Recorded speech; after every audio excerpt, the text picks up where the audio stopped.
I think there's something that a lot of people are not aware of, Mhm. and that is if you're in a public place with your children, you can, by law, be photographed and recorded without your knowledge and it still be legal. And the reason I bring it up is because there was a situation that happened recently, and it reminded you of the Hillary Duff story from like 2015. Reminded me of this time that we lived in Pennsylvania. We didn't have a fence. We just got a new pool. And my daughters were like, the twins were 1. My oldest daughter was like 7 at the time. They're in their bathing suits, playing, jumping around. And this creepy neighbor is taking videos and photos of them.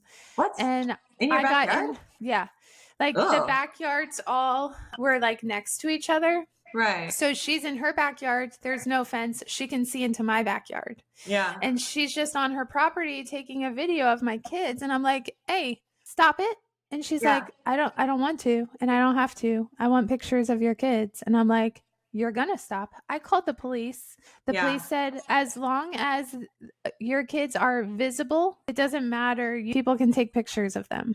That's really disturbing. I mean, on the one hand, I understand the practicality of it because, like, say, for example, I'm at a playground and I want to take a picture of my child, or I'm in a garden and I want to take a picture of a flower and somebody else's kid runs behind and they get in my photo. Well, I shouldn't be arrested or prosecuted for that.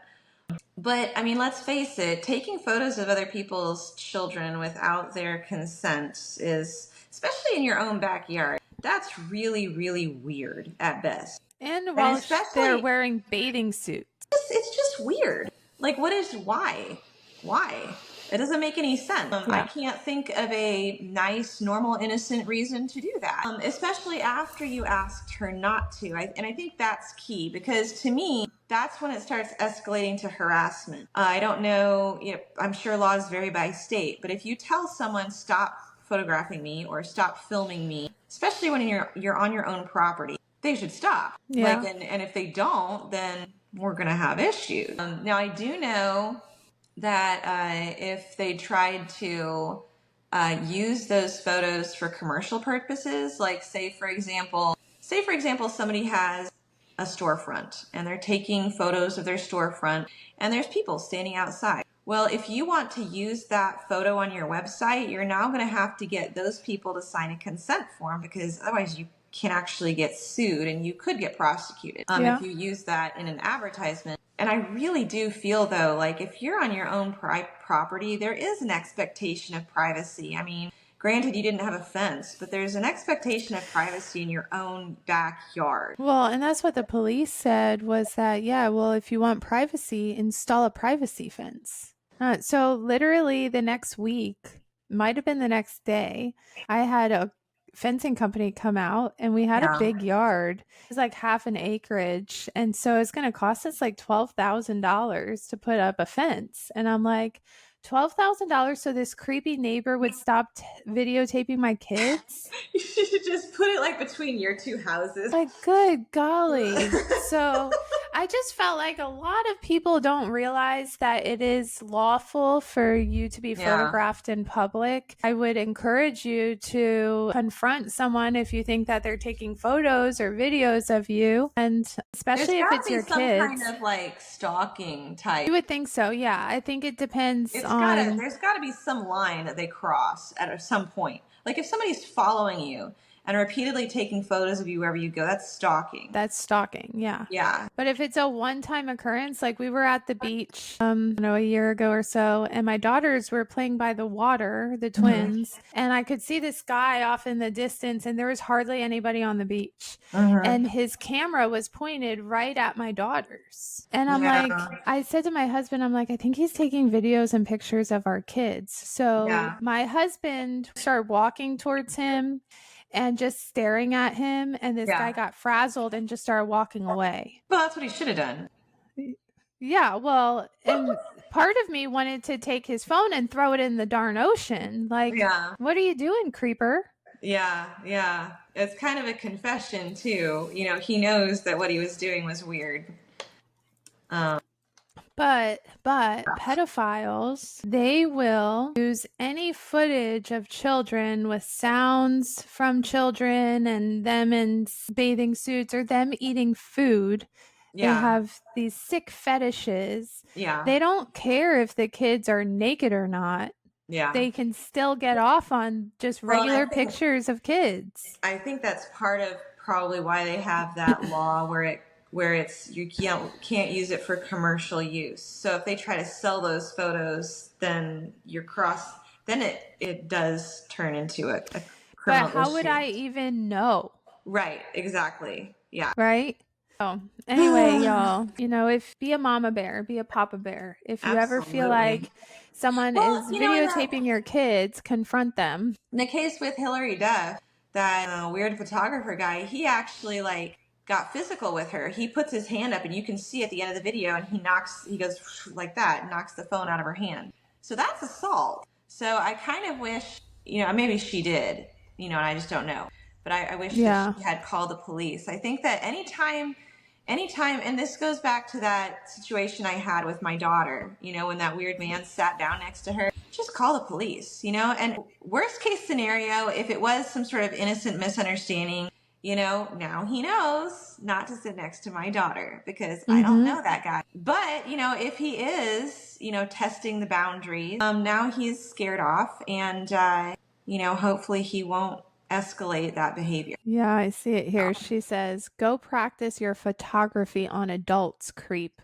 Laws need to change. This is stalking minors. Disgusting. Said that 4 years ago.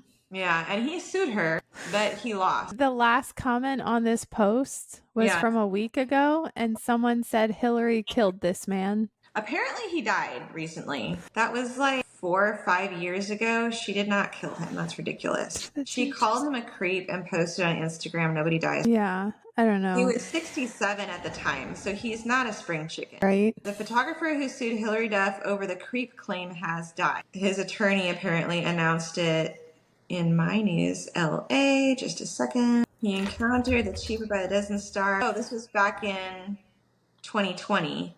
So 4 years ago. In September 2023, the was. What? Oh, okay. So late 2023. Yeah. Huh. Weird.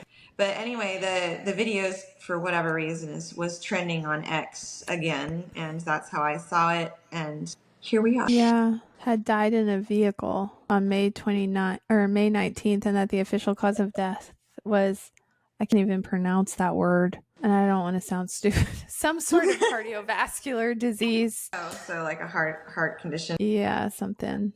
Yeah. And he sued Hillary Duff for defamation because she called him a creep. Yeah. I mean. And it damaged his reputation, he said.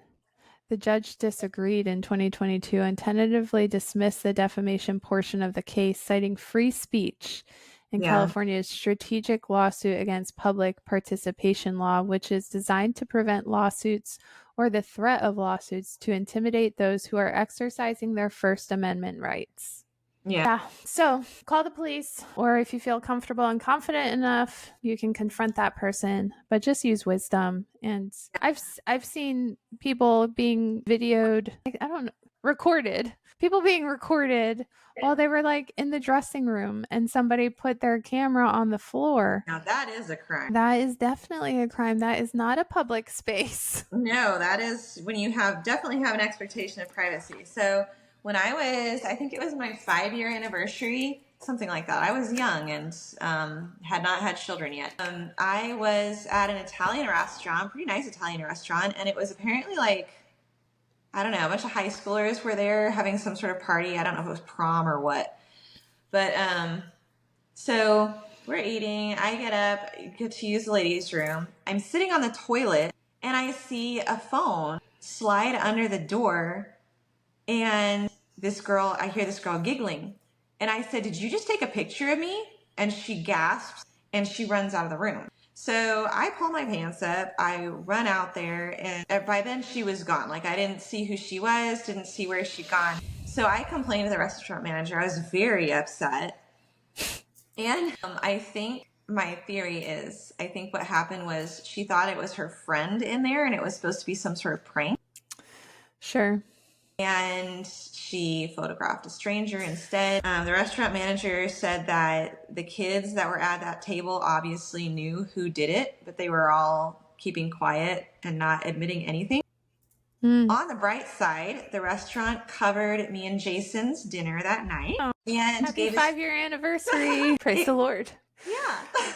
Hopefully your picture isn't anywhere. Hopefully. I don't think she got anything because I was pretty covered up. Like I was wearing a dress, and like from the angle she was at, like she wouldn't have been able to see anything. Just me going, so it's probably like me sitting on the toilet being like, So I'm curious, would you have done anything different if that were to happen again? If that happened again today, I would have marched over the table and shooed the kids out. Okay, I would have smashed the phone.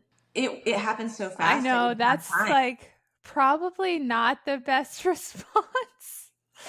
Like by the time I understood, like my first reaction was like, "Are you taking a photo of me?" Like I didn't even have time to process. Factor. Oh, totally. It's like I, sitting there doing my business, look up and see a phone, and it's just like, what? And if you're anything like me and you're out on a date with your husband, you probably already had like one drink at that point. I don't remember, but yeah, it was just kind of like I would have been I certainly felt safe. It was a nice restaurant, so I wasn't like, it's not like I was in a seedy gas station or something like that where I'd be watching my back. It was a nice, one of those places where, I don't know, it was just not at all what I expected. So, and it was a bunch of ditzy teenage girls in there too. It wasn't like there was a guy in the restaurant. Fair. Yeah, I'm not a violent person, but just don't take it. Do you know Faulty Towers? Mm-mm. I don't remember what the scenario was. I need to dig it up. But Basil Fawlty, the main character, he's played by John Cleese, the British comedian, and he's really, really funny, but he's really, really judgmental and irritating to his guests. And one of his guests, like, I don't remember why, but they beat the crap out of him. And the guy stands up and he goes, "I'm not a violent man, Mr. Fawlty." However, yeah, my fight or flight comes out, and you will probably get the fight portion of me. I have a very feisty side, and my daughters asked me the other day, I forget how this subject came up, but they're like, "Mom, did you ever get in trouble for the fights you got into when you were in high school?" And I had to think about it. I was like, no, I didn't. Because it was always self-defense. Like I never started a fight with someone, but for some reason, fights found me, and I got into quite a few physical altercations. If you are any of those girls, please forgive me. I am a new creature in Christ, but just know that if you're going to step to me a certain way, you're going to get it back. And now I have better ways to defend myself. So just don't. Well, and it was funny. It's like after that guy sat down next to my daughter, and I stood up to him and I yelled at him and I called him out and I called the police, and the whole drama fest went down. Like for several days after that, we would see him out there at what she calls her picnic table. It's not her picnic table, obviously. It's one out of like 12 she should carve her name in it, then it would be her picnic table. But he was sitting there, and it felt like he was trying to make a statement. It felt like he was making his presence there so that she would feel awkward and wouldn't want to go sit down, which made me sad. Yeah. It made me sad because she's a sweet little girl. She just wants to sit there and color while I walk across the street to get her sisters. Like, and she should feel safe doing that. Like, it's a safe area. And she's 12. It's not like she's 2. So, it bothered me, but it was funny. It's like I told Jason on the phone, I was like, that guy, he's sitting at the picnic table. And Jason goes, well, at least now he's not a stranger. That's true. But she still shouldn't talk to him. Oh, gosh, no. No, it was just more the point of, if he tries to pull anything now, we know exactly who he is, and there's a paper trail. There's a lot of fishy fellows and ladies out there. Well, and it just, and same with that Hillary Duff situation, it just struck me as interesting that his first reaction was, oh, I didn't do anything illegal. It's not illegal to photograph your kids. I can photograph your kids because there's no law against it. And it's like, well, okay. Sorry. But there are social norms, and there are societal standards, and there is just basic human decency. If somebody asks you to stop taking pictures of their kids, you stop. I mean, This come on. And the other thing me is, like, if say I'm doing, now this guy was like in his 50s or 60s, but say I'm a college student and I am putting together something for a photography class, and I want to take a picture of some kids playing soccer or whatever.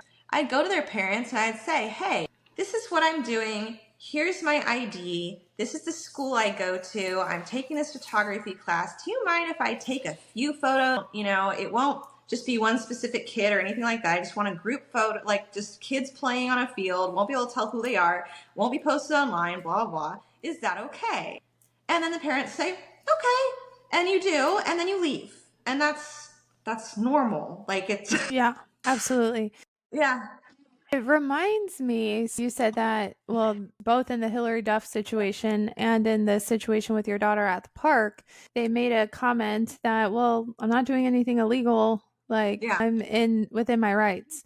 Yeah. So Robert David Steele, the ex-CIA spy that I mentioned to you, he said that these organizations and governments don't start out like with bad intentions, but those who are attracted to children have learned how to put on that mask, right? That we Yeah. talk about. And because they want access, they want law change, they will put themselves in positions purposefully, whether Yeah. it be a lawmaker, politician, whatever, to allow laws that will enable them to take pictures of children or Yeah. fill in the blank. And Yeah. so, just Well, another and reminder that we need yeah. to be careful who we're entrusting our children to. And be And aware of your surroundings, you know. yeah, And I think that, you know, probably a similar thing played out at these Diddy parties, you know. Maybe the first handful of parties weren't that bad, and then they got steadily worse over time. I get the impression that earlier in the evening or the afternoon, whenever they initially started, that they were fine. They were dinner parties. There were kids present. And then at some point during the evening, they would say, okay, the adult section of the party is starting. And so all of the kids, at least the ones that they wanted to protect, you know, left, you know, went home to their babysitters or whatever. And so you get this impression that the night got steadily worse and worse and worse and worse. And of course, that victim Yeah. that you talked about, she showed up at 4 a.m, by which time, you know, everybody is out of their minds on God knows what kind of drugs and drunk and doing all sorts of terrible things. But yeah, I mean, there's definitely this pattern that we see in all abuse cases. And that's why it's so important. Like when we as parents ask someone, please don't sit next to my child, or please don't photograph my child, that the person respects your right as a parent to protect your child.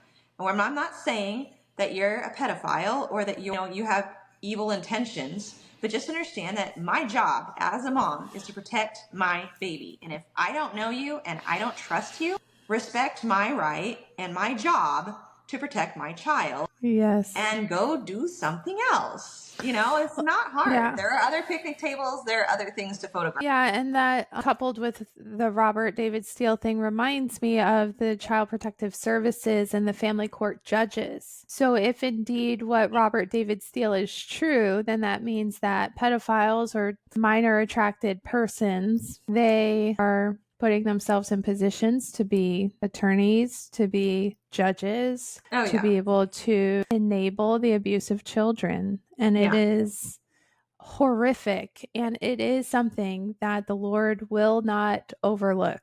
And these people have a millstone with their name on it waiting for them if they don't repent. Absolutely, 100%.